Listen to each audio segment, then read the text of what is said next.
Welcome to Sports Spectrum, the sports and faith podcast that brings Jesus back into the conversation. Here's your host, Jason Romano.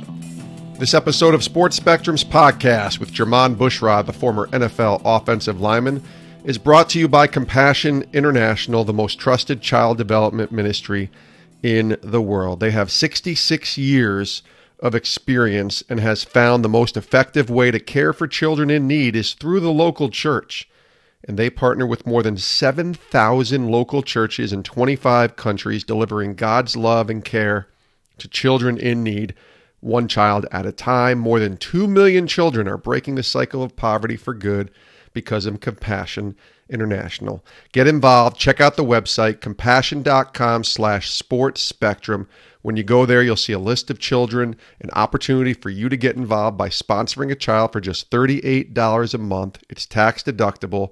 Pray about it. Go to the website, compassion.com/sportsspectrum, and consider sponsoring a child today.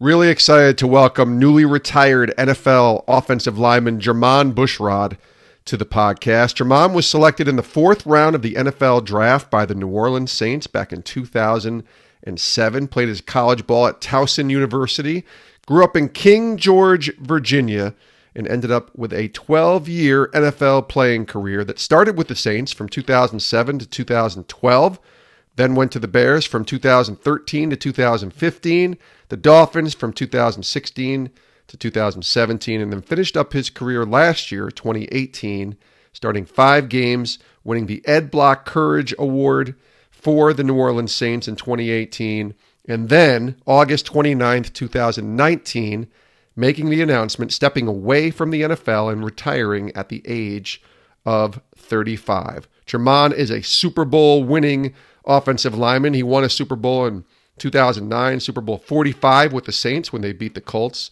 Drew Brees winning the MVP of that game. He's also a 2-time Pro Bowler in 2011 and 2012 during his first stint with New Orleans. But Jermon has a story to tell, and it's not just about retiring from the NFL, but it's about a lot of things that took place last year in 2018.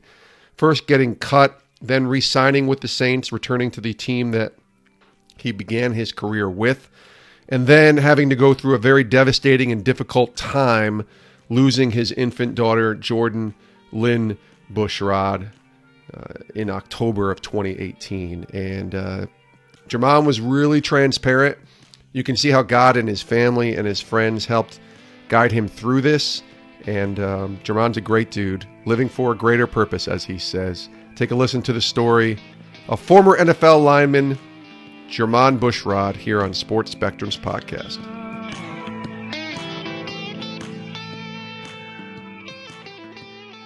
Jermon, welcome to the show. Thank you for having me on. Yeah, I'm happy to have you here. August 29th, 2019. That was the day that you announced your retirement from the NFL, publicly, we'll say, at the age of 35. So take us through what brought you to the point to know, let's start here, where it was time to step away and begin the next chapter, as they say. Well, it was just something that came over me. Life was just a little bit different for me now. I had opportunities to go back and play, but something in my heart told me that it's okay to walk away right now. And, I've been dealing my last 4 off seasons. I've had 3 surgeries, one major one on my shoulder and bicep tendon, and 2 major ones. I think every surgery is kind of major. So sure. I had 2 of them on my hand and wrist, or thumb and wrist. So for me, the older I've gotten, the last few years I've been playing, I've been able to have a better grasp of perception, of where I should be, perspective and what's important, and just trying to make sure that I'm, the right decisions are being made for my future. And I think I came out of surgery my last time, and I believe I was, I probably mentioned to my wife, I'm just, it's starting to become a trend, and I don't really enjoy going under the knife. I don't enjoy the feeling of playing through the pain that I was playing through.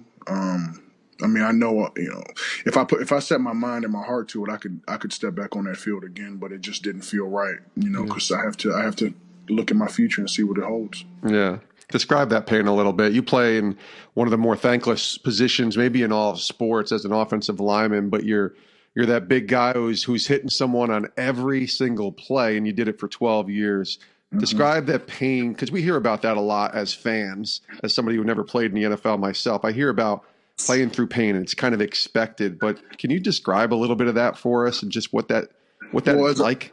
As an offensive lineman, the two best things, your two best qualities as an offensive lineman, for the listeners, are your feet and your hands. And last year, for the last 2 off seasons, I've had my right hand, which is my dominant hand. I've had my wrist worked on for microfractures and ligament damage, and I've had my thumb worked on twice for ligament damage, ligament repair, tendon repair. So it was, I came back last year, and actually I played through in Miami. So it's like every time I would hit somebody, I would, especially the first time, I would get this jolt of pain that would shoot through my wrist, hand, and sometimes up my arm. And it's, after the first one, practicing games, I could get through it. But then it comes to the point where last year, I was playing with a really bad thumb. I mean, my ligament was not attached in my thumb, and it was hard for me to go out there and do my job. I got the job done for the most part, but it was hard for me to go out there and be confident and feel good about grabbing a hold of somebody and not holding, which a lot of people think that we do. I mean, we do hold on every play, but there's certain ways you got to do it to make sure you're not, that you won't get a penalty. But I just didn't feel good, week in and week out, not being able to have the grip strength. And, to this day, I'm not 100% in my grip strength. So, yeah, it's something, mentally and physically you have to get over. And, as a lineman, I can get through knee and ankle injuries and things that kind of bother you. But for me, for the last couple years, literally the last couple years, I've had hand, thumb issues, wrist issues, and it's hard for me. It's hard for me. And for me to get back on that field, I could cast it up like I did last year, but, we're one fall away, one bad hit away from playing through another injury and then getting it fixed again. So sure. Yeah, it's not easy. Tell me what that first week of the NFL season was like, not playing football for you. Obviously, the Monday night game was front and center with the Saints playing the Texans, and Drew Brees, your former teammate, leads the team back really and probably to come away with a win, in probably the best game of week 1. But for you, were you able to watch football? Did you not want to watch it? Because that's the first time, I have to imagine, in a very long time that you haven't suited up and got ready for a football game in week 1.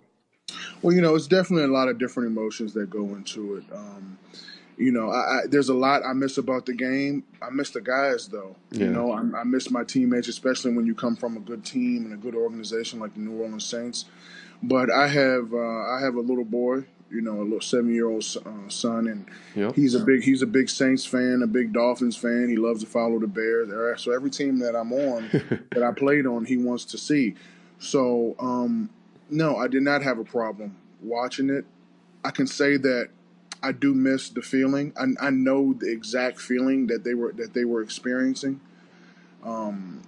So I know how the locker room. I know how fun the locker room was. I know the dancing and all that good stuff. I still follow them on social media, so I do see everything that's going on, or that that the organization shows.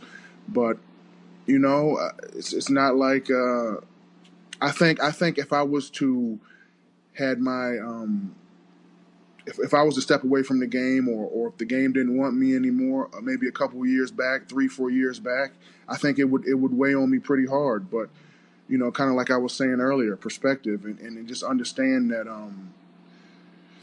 the Lord gave me this opportunity to play this game, and I gave it all I could, and all good things have to come to an end, and I have an understanding that I can't play football forever. I'm extremely, extremely fortunate to play for 12 years. I'm a small town kid from King George, Virginia, very rural area. I went to Towson University, which is a 1AA school, and so I had to sit back and look and just understand the journey and just realize that, man, the Lord's been good to me, and I can't really be upset about where we are. I did want another Super Bowl. I won one Super Bowl, but I wanted a chance to win another one. But maybe me playing, it's not in the cards. So I have to be okay with it. I am okay with it, and I'm living for a bigger purpose. Was that hard for you, though, last year? Obviously, I don't like to bring up sour milk, if you will, but in a couple of the guys that we've talked to from the Saints on this podcast since that last game, that was, the NFC Championship game for those that are listening and might not remember, Rams and Saints. And obviously, if you're a football fan, you definitely remember. You remember it. Listen, if you're not only that, if you're a football fan who knows anything about football, you kind of know, even watching that Super Bowl, how I was watching it and shaking my head like, man, the Saints should be here. The Saints should be here. Yeah. Obviously, going through that was not easy, but walk us through from a player perspective, just the emotions of trying to move on from that. And at that point, maybe you didn't know that you were done playing. And maybe you did, but just kind of the days and the weeks after trying to get over that. I know you and I met for the first time at the PAO Pro Athletes Outreach Conference, which is a couple weeks later. And that's not far removed from going through that game and that process with the Rams and playing them. What was that like, trying to process all that and move on? You know what? It was extremely tough. It was extremely tough for us, for the organization, for every single player that did so much going into the season, and the ups and downs and our expectations and our goals and everything was right there in front of us, and we felt like it was just taken away from us, not because of our ability, but because of human error. Sure. And so it took a while. It took a while for the city to get over. It took a while for some players to get over. A lot of guys were very emotional, along with the coaches, along with myself. There was a period of time. We put so much stock into this game, and because we see these guys in the locker room more than we see our spouses, girlfriends, kids. So during the season, you're heavily invested. So when you go through something like that, it weighs on you a lot. I remember dealing with it. I didn't want to leave the house for a few days. I didn't leave the house. My wife probably brought my food upstairs to me, and I just kind of laid around because I was just in a funk. But you know what? It's a part of history now. Unfortunately, we're on the wrong part of history, but. For football history, but you have to find a way to get over it and understand that it's life, and sometimes life isn't going to always work out the way that you want it to. But I have a family that needs me. Yeah. I have people who are always supportive of me. It's just unfortunate that that's my last game in the NFL. Did you know that was your last game at that point? Did you think maybe this was the last one? Around then, it was, part of me is like, man, I don't want that to be my last game. The competitor in me, Sure. My heart is like, I'm not trying to go out like that. Right. But you have to go out at some point. And, but no, right then and there, the writing was definitely on the wall. For me, I didn't know if I was going to have a change of heart, but it was definitely something that was thought about. It was definitely something that was thought about. Well, I'm sure every emotion comes in your mind. Is this my last game? I can't play. I got to play another game. This is not how it's supposed to work. Blah blah blah. Right? It's right. It's not. I'm not supposed to end like this. I'm not supposed to end like this. But I'm gonna keep going back to the same word I've talked. For the last couple times, the last couple topics we've talked about in this perspective. And it's. I understand. Like I said, I understand what's important in life. And I have to move on. And it's something that I want to. I teach my son. He was more emotional than I was. Because it was frustrating. But life's not always going to work out the way you want it to. Right. But you said something earlier too. You said, I'm here to live for a greater purpose. And obviously that's what Sports Spectrum is about, intersecting the sports world with the faith world. So walk me through your faith journey a little bit and where God's taken you through and to where he is now. Take us, back maybe where it began and kind of this faith journey of walking with God and what that's been like for you.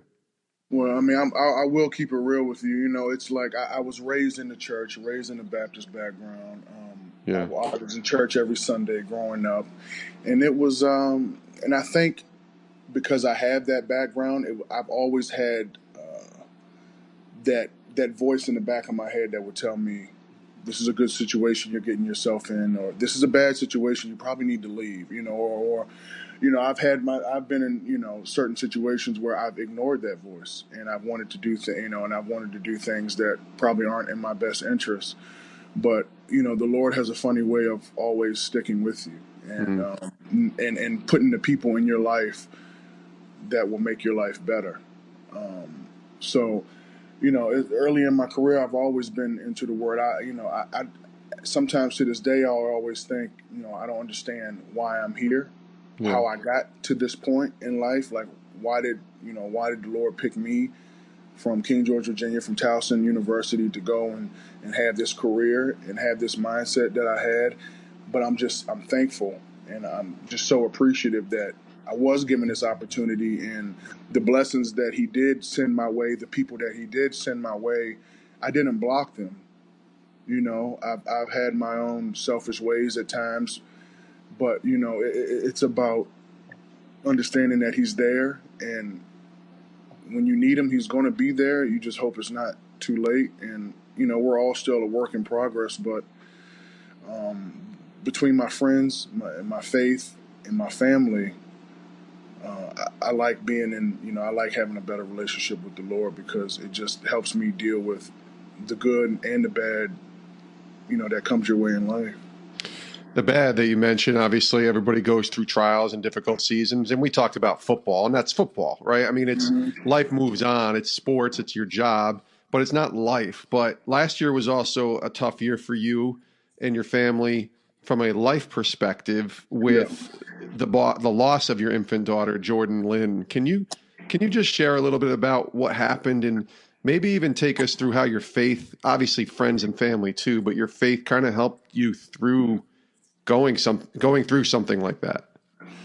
Well, last year, I want to say you said August 29th. I want to say around August 27th or August 29th, my wife went and she had a doctor's appointment, and they wanted to do another ultrasound on her. And instead of me going to the appointment, I decided to take a nap because it was one of our off days. So I was like, well, I'm going to take a nap. You go to the appointment, everything should be good. So I took a nap, and I was awoken by numerous phone calls, numerous text messages that she had sent to me. And by the time I had got them, you know, she said there was a problem. And I was like, now I wake up and you know, my heart's racing.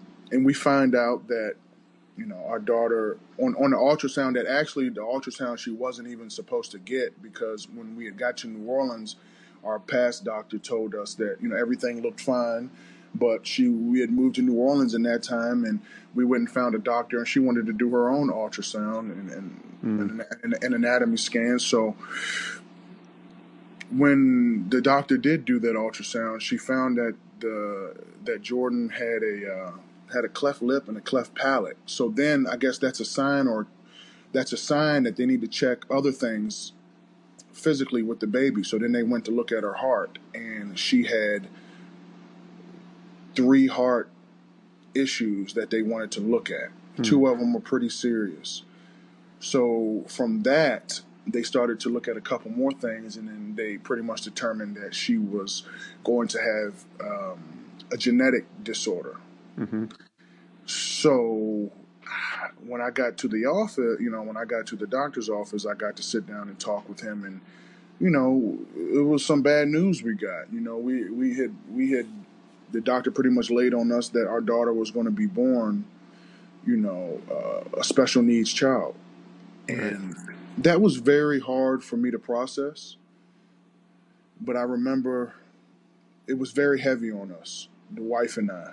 But I remember laying in the bed that night, and I just sat there and I just, you know, me and my wife, we were just sitting there looking at each other and just kind of staring off in space. And after probably 30, 45 minutes of just talking, I just told her, I said, look, I don't know what kind of situation we're about to be dealt with, but, you know, this child could not be born into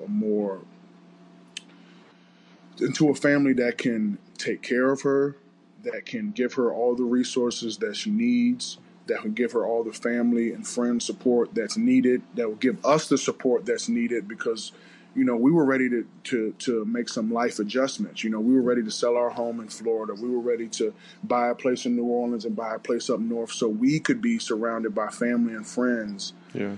So I was saying, you know, like if you know, God put this situation on us, well, he couldn't put it on a more, you know, on a family that's ready to give this child the love and the resources that she needs to have the best life possible. And that was very hard on me. You know, when I got that news, I couldn't practice that day. I went in for practice one day and I didn't feel like being touched. I didn't feel like being talked to. So I eventually went and talked to Sean, and Sean told me, Sean Payton is who I'm talking about, and he told me to take a few days, man, take as much time as needed. And they released me that week so they could clear up another roster spot, in which they told me from the beginning. So I was totally okay with that. And then after, and let me backtrack for a second. I think it hit me so hard because, you know, at the time I had been married for five and a half years, and I told my wife, I said, you know, this is one of the first times, I hate to even say it, but it's like one of the first times where I felt like I had to be a husband. Like I had to be right there. I had to be right with my wife. I had to be right there with my kids, going to lunch, taking my wife out to dinner because we were going to be born with a special needs child. And I don't know the next time after this child is born when we're going to have a date night, when I'm going to be able to take my kids to do certain things. So it weighed heavy on me. But, you know, we got back up underneath ourselves after we talked to some people and talked to a spiritual advisor that I have, that I'd been introduced to, that he never gave up on me. And you know, we just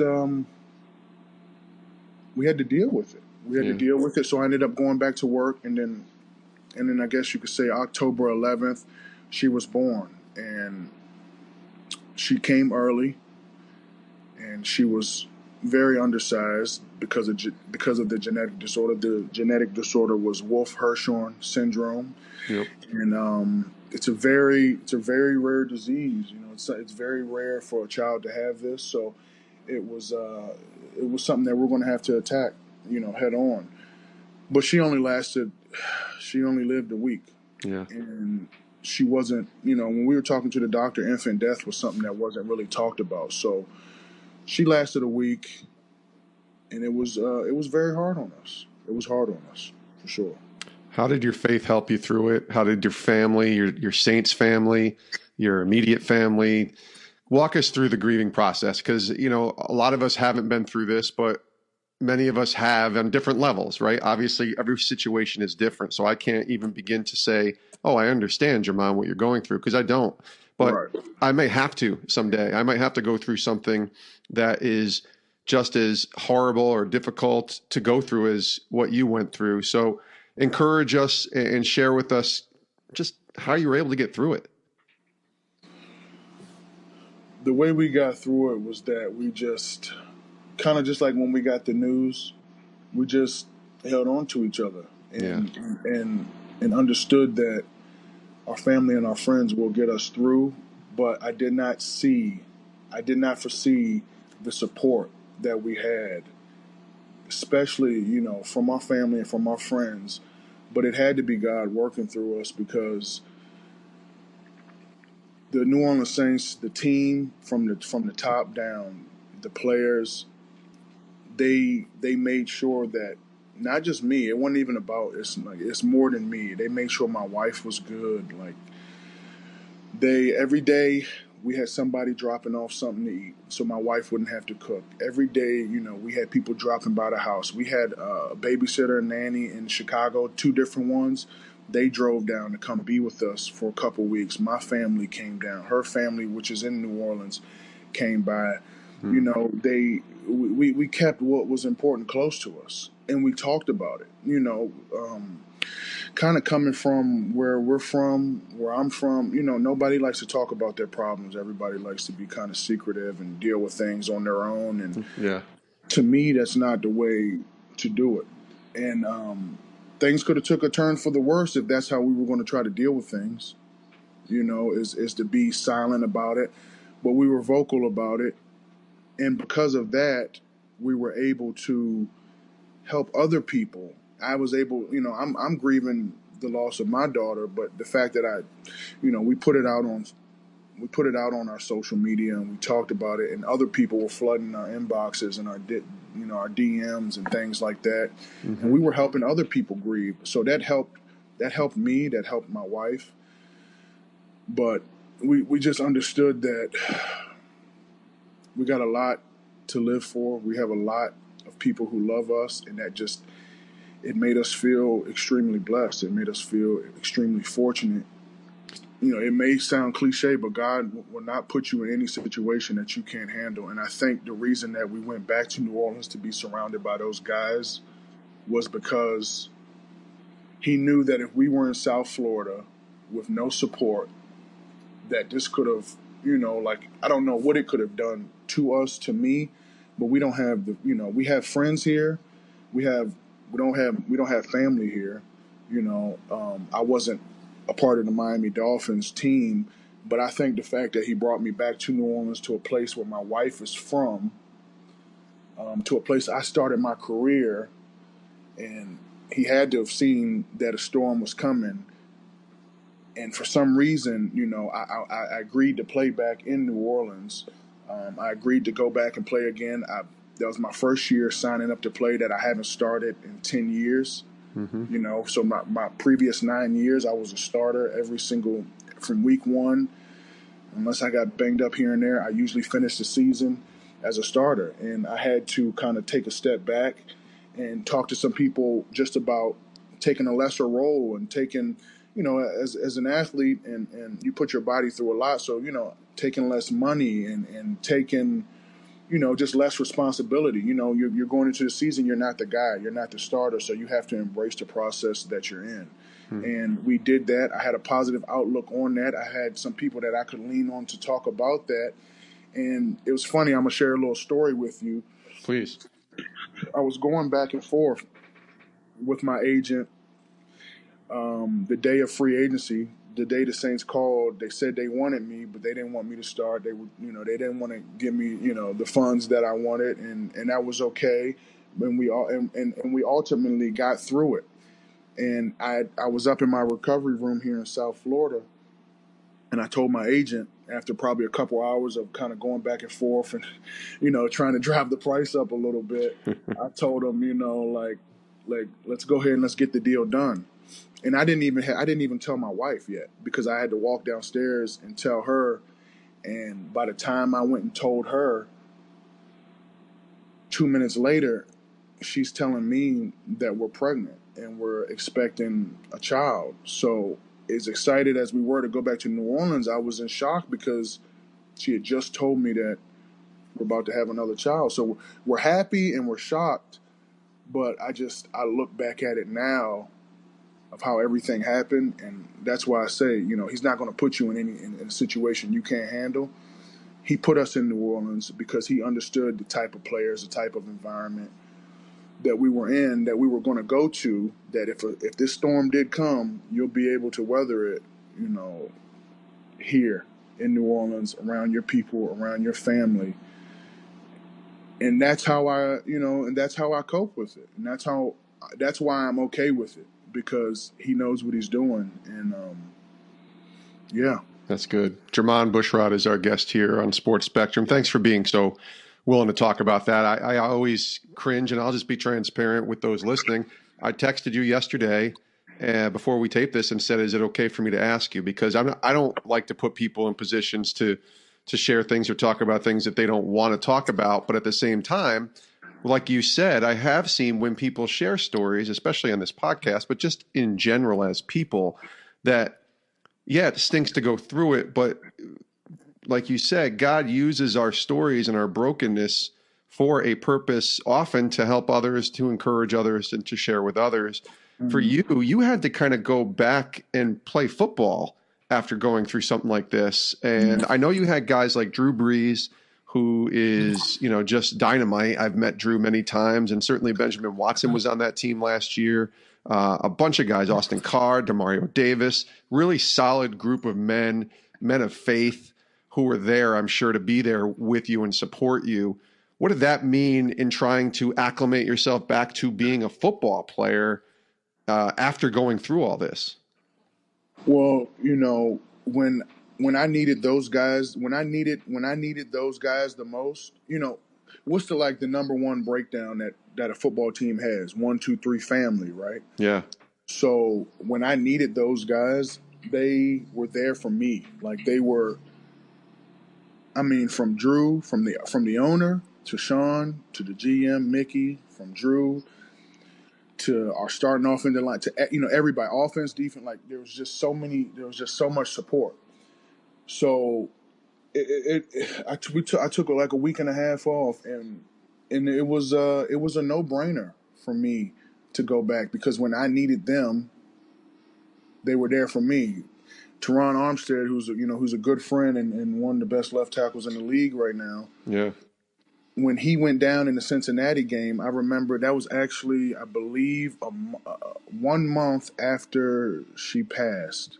1 month anniversary after she passed. We were suiting up to play the Cincinnati Bengals in Cincinnati, and I woke up and I didn't feel well. I threw up like 3 times before the game, and I was just kind of, I'm a backup, so I'm in my head. I'm like. I'm just get through this game. And, I don't feel at my best. But like in the beginning of the second quarter, he went down. And I was like, all right, well, it is go time. And it's time to go out here to do your job. So, and they needed me. They needed me to step in. And unfortunately, his injury was a little significant. He was out for like 5 or 6 weeks. So I had to step in and start, and when I needed them, they were there for me, and then my team needed me, so I had to be there for them, and it was a no-brainer for me. I'm not going to sit here and say that I wasn't an emotional wreck every single time we went out there and I put that helmet on, crying before games and things like that, but it just had to be done. Because it's just, I had to return the favor, and that's really what it's about. When I needed them, they leaned on me, and my guys needed me, so I had to go out there and give it all I had, and so I think that's what going back to play. It's just so many different factors that go into it for me. I think my family right now is the most important thing to me. They always have been the most important thing to me. But while playing football, this is my window is only so big. Yeah. But well, you did 12 years of playing football, and you did it very well. Let's wind down these last couple questions here. First of all, let's ask retirement now. We started with that, so we know what that was like and kind of adjusting to retirement. But what is this world like now that you've been a few months retired and football is not there? So what does Jermon Bushrod want to do now? What's the next phase? I don't like the word retire because you're 35. I mean, you're so young and you got so much life ahead of you. So what are some of the projects, some of the things you're thinking about, working on? What's kind of in the post-football journey for Jermon Bushrod? Well, right now I'm not really looking to get into anything else too time consuming because the Lord did bless us with another addition. So my wife is 7 months pregnant. Congratulations. So right now, thank you. That's thank awesome. You. So I appreciate it. Yeah. So we're very, that's kind of my focus, and obviously this pregnancy is, we got to make sure that we're doing the best thing for her, for the new child. And so, my wife has had all 3 of our kids in between 34 and 35 weeks. So it's right now I'm just playing her sidekick. You're in wait mode right now, right? Yeah. I'm trying to do my best, man. I'm trying to do my best around this house to help her and drive her around. And we have weekly appointments because this is a different pregnancy. You know, we have a couple different doctors we have to see. We're in the doctor's office every week, so Yeah. you know, making sure that I'm driving her to the places she needs to go and help getting the kids up out the house in the morning. And it's that's what I want to do. I'm okay doing that right now. And after that, you know, I have a foundation, the Visualize and Rise Foundation, and we're looking to do some special things with that. I want to expand that. We've been doing that for the last 10 years. So I have some things I want to do. I just want to make more of an impact with that. And a buddy of mine, we're trying to get a little podcast and show off the ground, just trying to have a little fun. So Okay. That's really where we are right now. That's where we are in life. So I'm in a good place. That's good. That's good. I'm really excited that you had that. I didn't know this. Obviously, you and I talked, but I didn't know that your wife was pregnant again. So that's really neat. And obviously, we'll be praying for you and her, and excited for the new addition. So let's end it with this question, and we ask this question to all of our guests here on the podcast. What is God teaching you today, Jermon? What are you learning from the Lord where He has you today? Post-football, getting ready to be a dad again. What are you learning from God today? It was funny because I was listening to something this morning, and it talked about change and being okay with change. And you know, because I have struggled. No, I'm not saying I've struggled, but it's something that's always in the back of my mind. You know, leaving the life that I was just in and being okay with it, and you know, being more than an athlete. You know what I'm saying? Like, I just want to be okay with the situation that we're in, and Absolutely. just understanding that I was listening to something this morning. It's just saying that, you know, things happen for a reason, but all good things, you know, it has to come to an end. You know, I served my purpose. I think I served my purpose in what I'm doing. So I want to start getting excited about what's next. You know, and I think He's working on me in different ways every single day. You know, just trying to switch over my mindset and making sure that we're making the best moves, not just for me, but for my family, and making sure that I can have a better impact on my kids' life, on my wife, and just on my family, and making sure that I'm inspiring kids to go and do things that they never thought that they could do. Yeah. You know, this was such a great opportunity for me, but it's not who I am. I'm more than that. I'm bigger than that. It was just something that was presented to me, and I tried to take full advantage of it. I think I did. I don't regret anything that I did while I was playing, but I know I can get better and do things a different way. So I appreciate the voice that, you know, God keeps. He's keeping the right people in my life, and I'm very understanding of that. And I have to keep the good people, the positive people that's going to help me. I have to keep them close to me. He is Jermon Bushrod, former NFL offensive lineman. Must be weird hearing the word former, but it is what it is, and now it's time to move on. But I'm glad you came on the show, my friend. Glad that you were able to share your story. I know it's going to help a lot of people, and I look forward to seeing you in a couple months, hopefully up in San Diego for PAO 50th anniversary for our Pro Athletes Outreach Conference, and look forward to meeting your little one there too. Thanks again for being here on the show. I appreciate you having me on again, and I'm definitely looking forward to PAO again. So I'll see you soon. Many thanks to Jermon Bushrod for being our guest here on Sports Spectrum. You can give him a follow over on Twitter and Instagram. Just search Jermon Bushrod, tag him, reply to him, send him a note, send him a DM, whatever it is, and let him know you heard his story on Sports Spectrum's podcast. You can also check out his foundation, visualizeandrise.org. Visualizeandrise.org. Just excited for him, excited for all God is doing in his life, his wife being pregnant and able to have another child. Just praying for them and wishing them nothing but the best, as we like to say here on the show. What a great guy. And many thanks to Jermon for being here on Sports Spectrum. We also want to thank our sponsors, Compassion International. They always sponsor this podcast as well as our website and our magazine content, and we love partnering with them. Their website is compassion.com/sportsspectrum. You'll see a list of children there, an opportunity to release a child from poverty, is right there at your fingertips. Pray about it, of course. It's $38 a month, tax deductible. It provides food, education, medical expenses, vocational training, all done in Jesus' name.